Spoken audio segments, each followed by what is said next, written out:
Hi, everybody. This is Silvio Canto in Dallas, Texas on Tuesday, November the 26th, and welcome to our video commentary.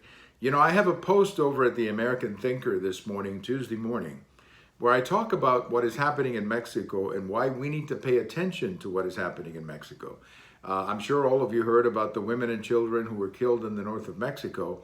The problem with that is that it got a lot of news because the people killed had an American connection. But the truth is that this is happening in Mexico every single day.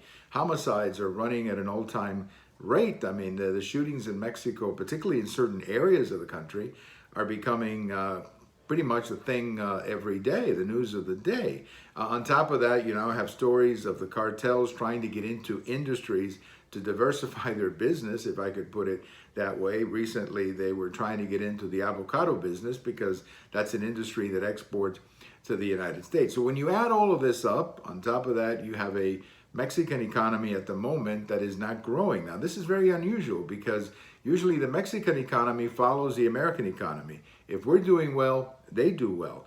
But that's not the case right now. Their economy is kind of stagnant, growing about 1%, and that's not good for Mexico. They need, obviously, more growth than that. On top of that, you have a President López Obrador who seems to be more interested in trying to be the darling of the left rather than caring about his country's problems, such as the violence. So the whole thing is a perfect storm for some bad things to happen in Mexico, and we're going to feel it because we're the neighbor. We're right next to it, and this is all going to come to us, and it's going to come to us through people walking in, wanting political asylum, or simply the violence coming to the border. So this is something to keep an eye on, and this is, you know, I like to see more attention on the part of the media to the problem in Mexico. The media seems obsessed with impeachment, but I guarantee you, nothing's going to happen to President Trump. He's not going to be removed by the U.S. Senate, but down in Mexico, those problems are still going to be around